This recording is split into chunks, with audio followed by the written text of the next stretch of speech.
welcome to your show, The Untold, where we share daily news stories and we learn from them by inspiring people we have on our show. Hussein, how are you today? I'm great. How are you?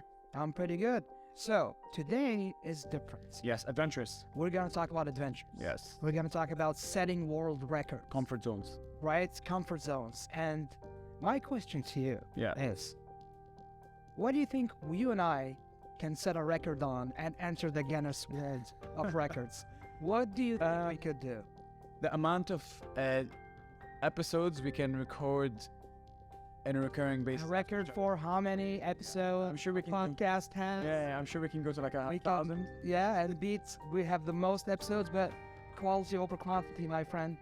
I mean, that's another topic for another day. I think definitely nothing close to waving weight flag. Can't even imagine the process. It must be very, very exhausting, I'll be honest. Yeah. I mean, but first of all, the flag is huge. Yes. Gigantic. Bigger than you can even imagine. 100%. They're climbing mountains. And they've been all over. They went to Oman and to the cave. I think descending into a cave. You know what I love the most? And I want to mention this in the episode. I saw a video for them and how emotional it was and how they were looking at the flag with pride as a team. And because that's what the accomplishment you've just made. The hours, days, weeks, months that went into planning each and every step. There's must be a lot of risks, a lot of challenges. Absolutely. And you know what I want? Payoff. That's it. What I want to know is the learnings. Like when he comes back to Kuwait, what did he learn? Yes. And Mohammed AlAnsari, what did he learn as a person? And it changes the person throughout each trip, I would 100%. say. Because you learn something new. You face new obstacles. It's a trip for yourself. It's a trip to find yourself. And let's just have them and talk about Let's do it. Let's do it. Ladies and gentlemen, we'll have our guests right after this.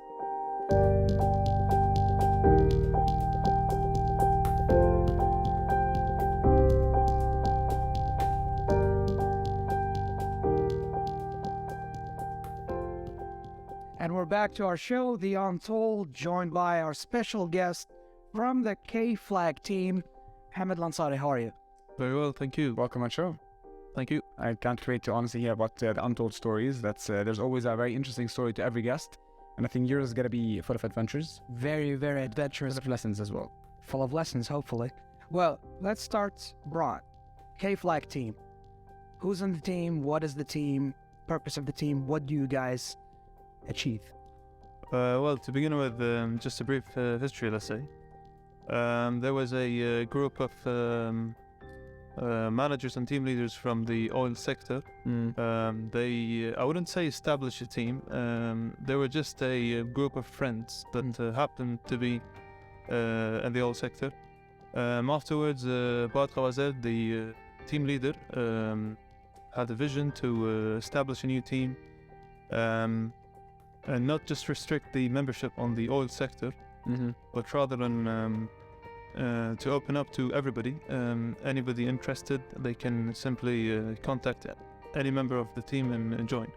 So the idea of the flag came about to sort of unify, rather than just specify certain conditions for the team members.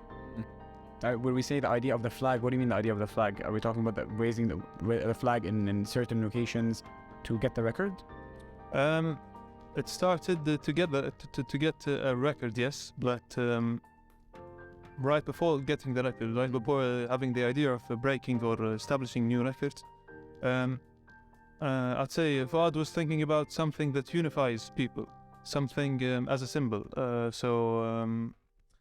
The idea of the Kuwaiti flag came about as the one thing that unifies the whole country, the whole population. And I couldn't agree more, to be honest. To kind of like do it the national way. Yeah. Nice. And I think you are. I think the whole country is proud of what you're doing. I mean, we said broke it, but you haven't broken. You've established 2 new world records, right? Yeah, that's true. On the Guinness record, which is something not to take for granted. It's definitely something that's huge. Perhaps we can ask, how challenging was it to actually get that record? Did you ever imagine that you're going to get the record?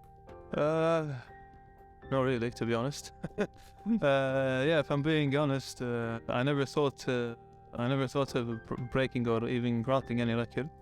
But if I talk about the first trip in Nepal, the main objective was to actually break a record for the largest suspended flag in the world.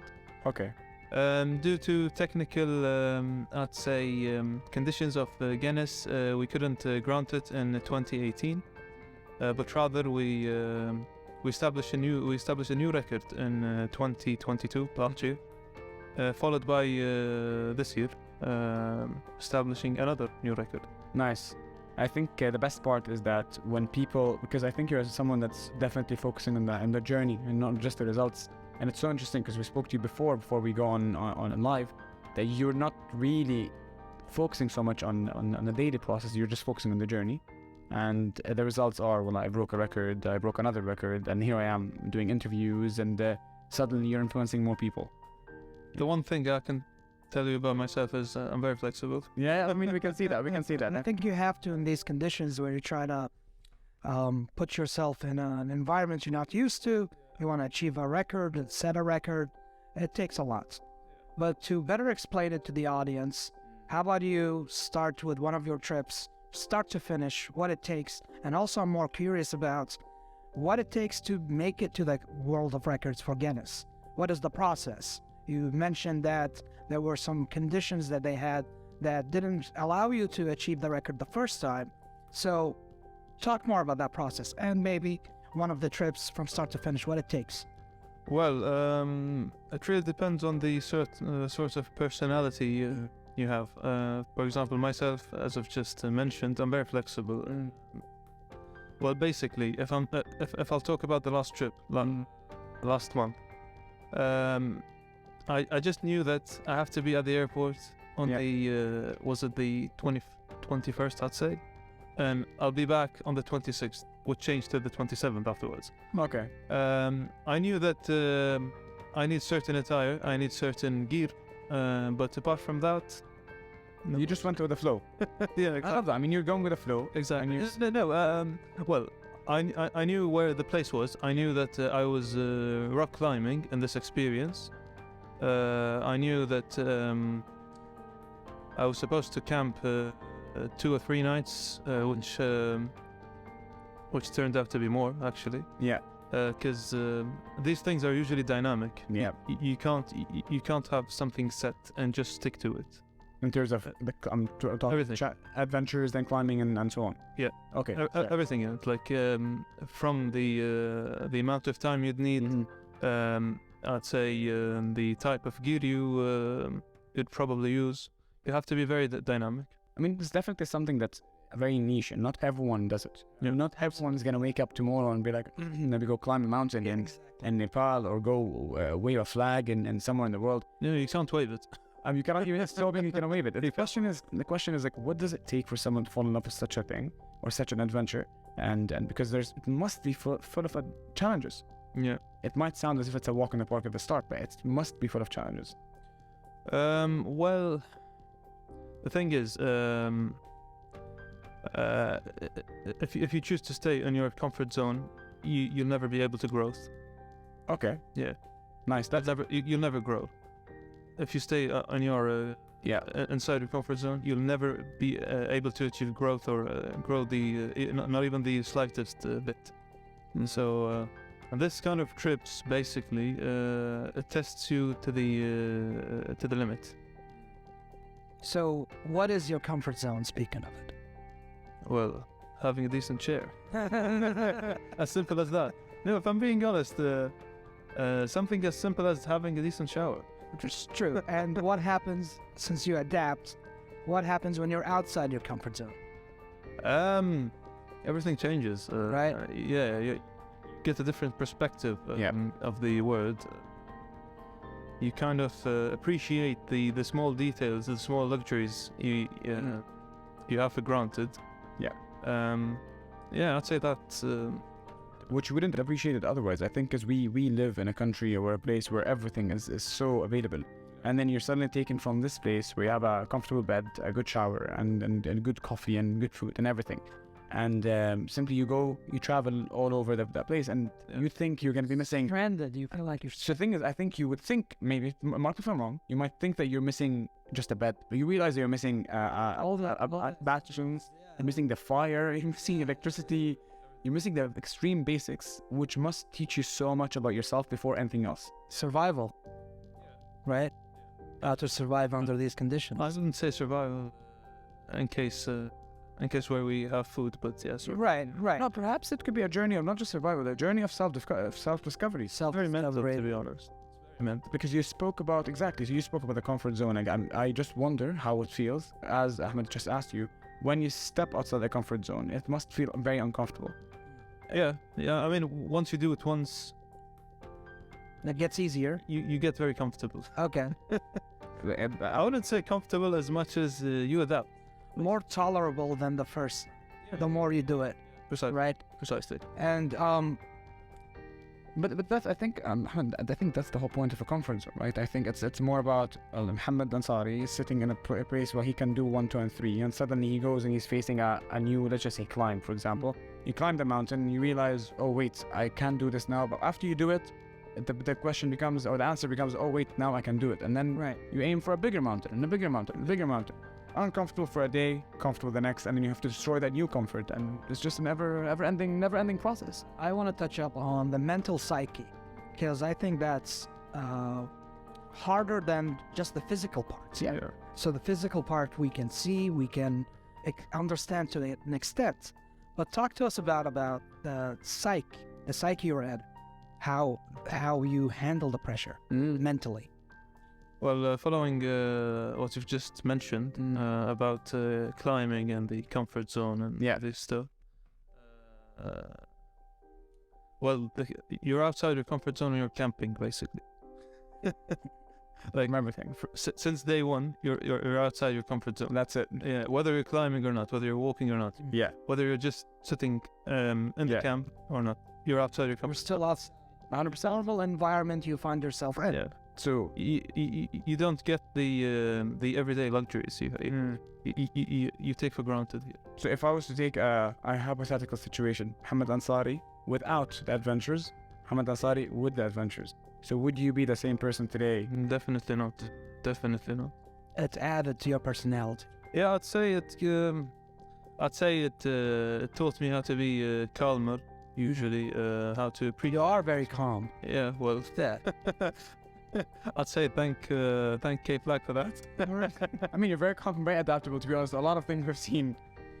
You must come with I've seen some videos on social media. Obviously, we're talking to Mohammed AlAnsari now, but like behind Mohammed AlAnsari is a team of people. Yeah, of course. Okay, let's actually not talk. But I mean, no, alongside you, with you, and I love that language you're saying. It's I love the teamwork and the harmony between you guys.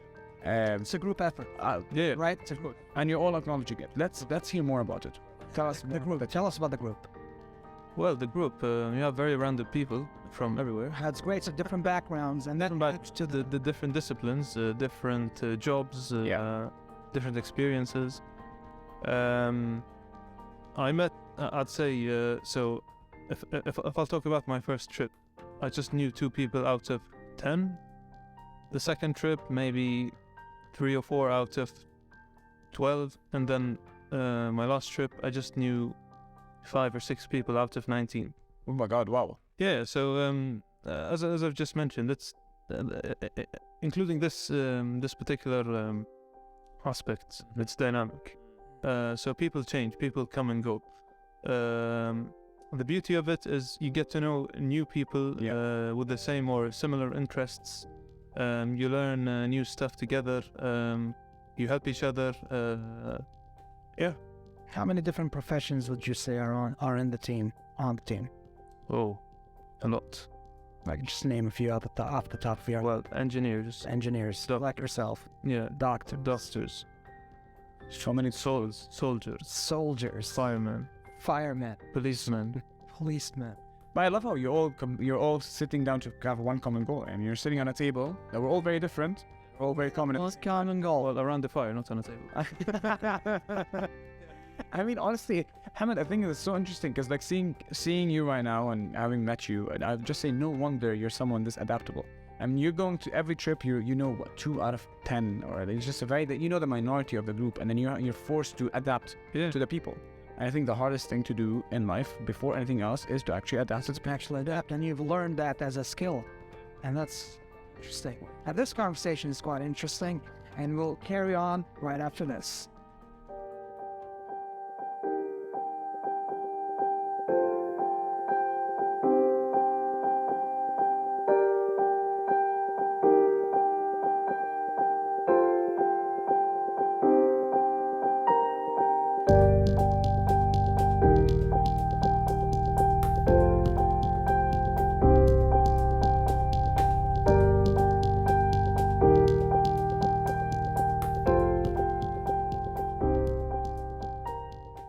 We're back from the break with yet more untold stories. Mohammed AlAnsari.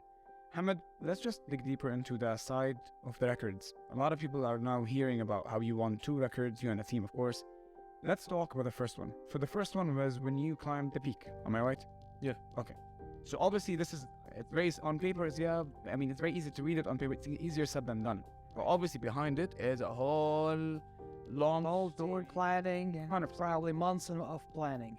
Let's just talk about if not years. Just the journey. I didn't know about that.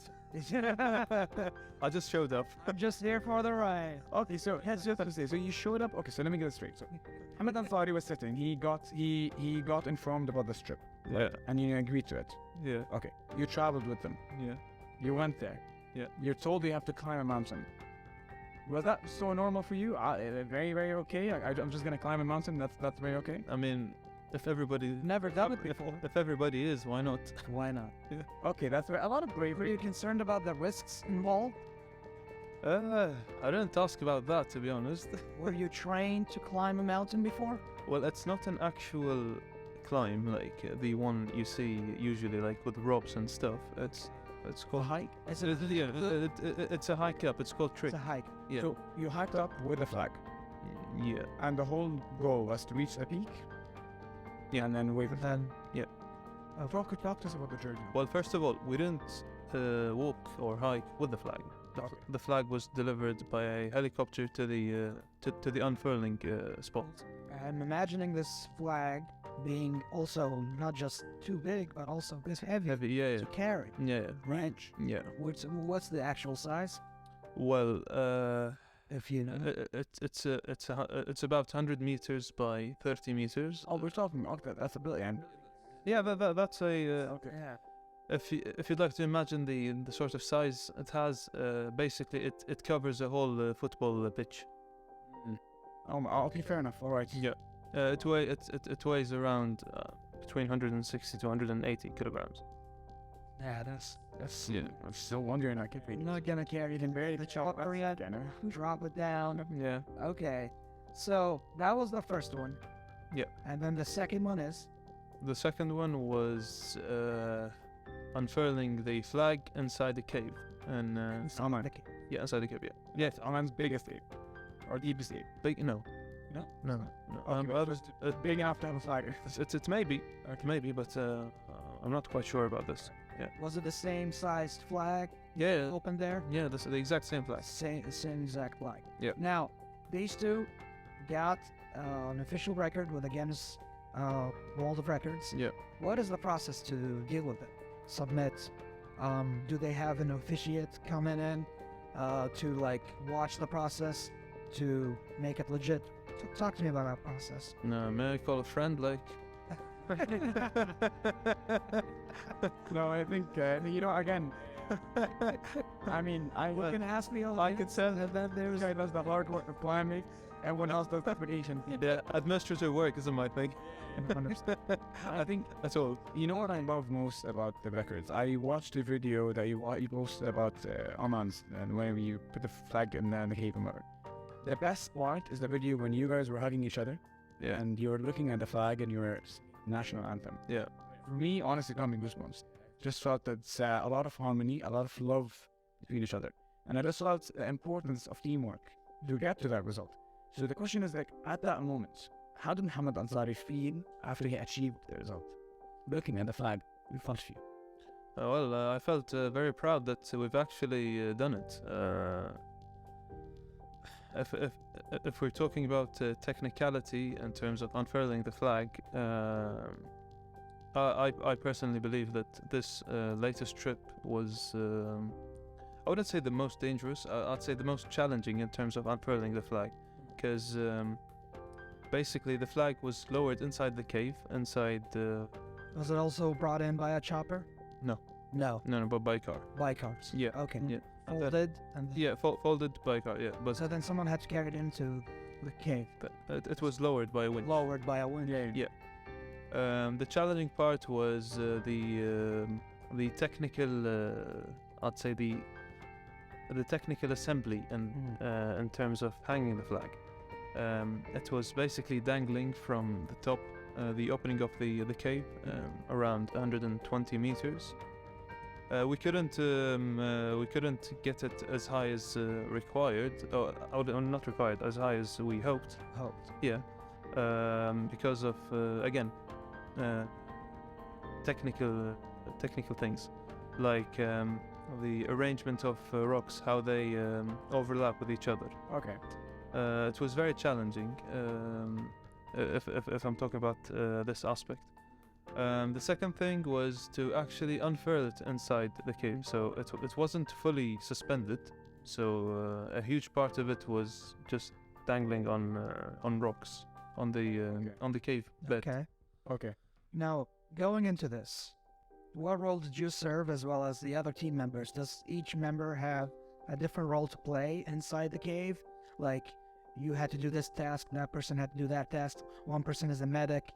What is the situation? We didn't have a medic. Yeah, but why not? I mean, I didn't consider. It's part of the adventure, is the risk, you know. No, we just had the first aid kit. Yeah. More than enough. It's okay. On 120 meters, Dave. What's the worst that can happen? Describe that. Like, do you have an assigned role, or everyone is there to assist in any way? Well, basically, 8 people got into the cave.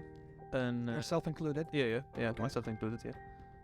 We got in at the cave bed, and afterwards we started distributing roles. Like it wasn't planned from. What was the role that was distributed to yourself? Well, everybody's doing some sort of unfurling at a different location. Okay. And overall, so from start to the end, Hamlet must have learned a lot about teamwork. Yeah. Let's agree on that one. Of course, yeah. And so this is what I think would be interesting for us to know. Did you learn, first of all, of course, yes, you did. What did you learn about teamwork? Did you have a buddy? Usually people have buddies in the climbing. Yes, good. If not, how was it? I mean, no, we didn't ascend inside the cave as a group. Like we ascended.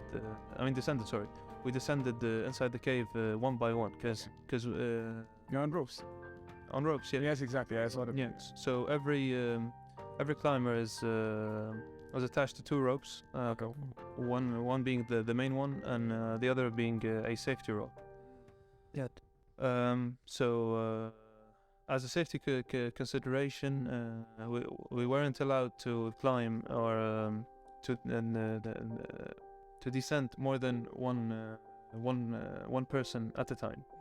So one after the other. Yeah, one after the other, basically. Yeah. So answer that feel scary going in alone? Well, yeah. To be honest. Yeah. I'm not gonna lie. I get the mental pressure. I love the psyche you're in. Yeah. It's 120 meters. Yeah. How did you overcome that fear? Well, basically, I didn't know. You didn't know it was gonna be that scary? Actually, so how the day began was I just put on my harness and just sort of walk into like the opening of the cave, and you attach the ropes, and then you throw yourself basically, and then see. So and you realize that second when I figured out that, like, what am I doing? It's too high. It's too late. A bit too high. Too high. Yeah, it was too late. But someone in that position. Should we to back out? Yeah. Someone in that position, looking down 120 meters. Yeah. I was about to panic, to be honest. That's what I'm asking. In all honesty, did Hamad ever feel, whether it's at that point or any points before, did you ever feel like giving up and just saying, So from me, yeah, I did. Like, did you take a second? Like, I'm not gonna. Yeah, the second I saw how deep it was, I was like, You had cold feet. Yeah, very. What made you push forward, and what gave you the strength? Yeah. To move forward. I'm not gonna lie and give you what you wanna hear. What embarrassment? What did you say? Embarrassment. Embarrassment. So rather than getting ridiculed by the team, you're like, I'm just gonna go. Yeah, I'm just gonna go. Never not gonna embarrass myself. Fair, honestly, not fair. 100%. I just always tell myself that for me to do anything in life, especially with things like skydiving and others, go the halfway and the other half will naturally follow. Yeah. Just look down and you're gonna fall down. Yeah, because you have to go the first half. If you go in the first half, nothing has happened. I can't have all my friends down and I'm like, no, I can't do it. No, it's not gonna happen. So I think the question is, were you the first one to go down or the last one? It's like that. I was before the last. Oh, he waited. No, I didn't actually wait. That was how it was. Yeah. It was just random. It was like 6 people survived. I'm the 7th. I'll be fine. And every jump, I don't want to be the last one. Yeah. I like that. That's pretty cool. Now, with all these adventures in mind, what's in the future? What's coming up? What kind of adventures you want to be on in the future? You want to jump from a plane? You done that? No, I wouldn't say I'm ready. You're not ready to jump from a plane? I wouldn't say so. No? I wouldn't say so. This guy did it, and he's like, whatever. Traumatic. I was trying to say you were cool about it. Okay, no, this is good, very honest. I can't lie. Okay. 100%. When you open the door of a plane, when you're 13,000 feet high, you will, for the first time in your life, you're going to wonder, why is there a door open in a plane? And you're going to just look down, you're going to see the world, and then you just jump, and it's just like me remembering it now. I feel like I'm falling right now. And it's why did you even? I'm gonna change it to you now. Why did you? Honestly, I think life stands at the edge of your comfort zone. Exactly. I think precisely. I'll be honest with you. You see, when you're hot, it's just like, I mean, you're an engineer, and it's not all about adventures. An adventure can be even reading a book could be adventure. It's doing whatever makes your heart skip a beat, I think. And I think even though it scares you, you still love it. Yeah.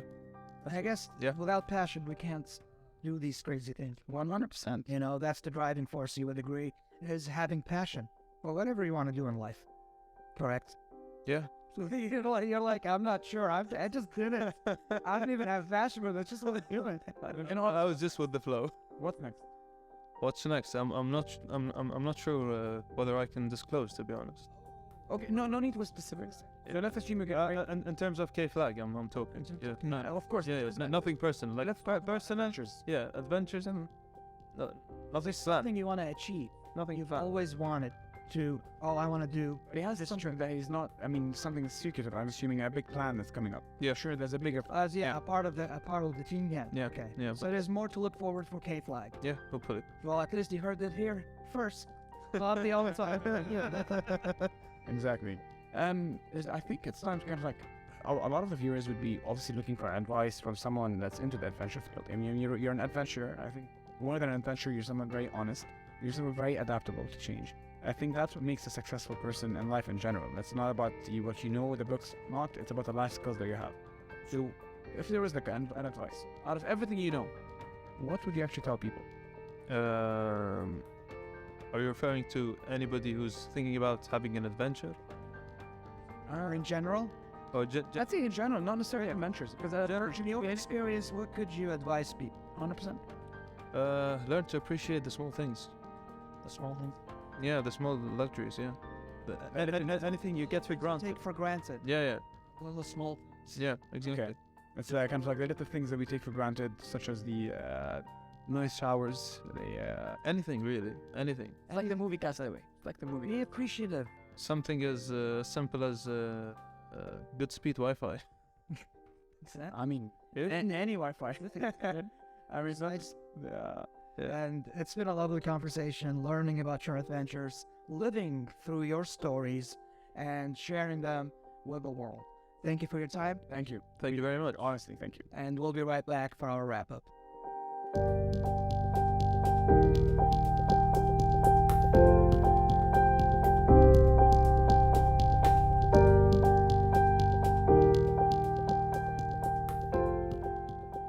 we're back, and honestly, Ahmed, let's just face it. I think it's been a beautiful episode. Yes. Like Mohammed, a lot of honesty, lots of arms. a lot of adventures. How honest he was. And he was probably one of the most adaptable people I've actually ever met. Yeah. How he's adaptable to anything he does in life. Also comes across as genuine.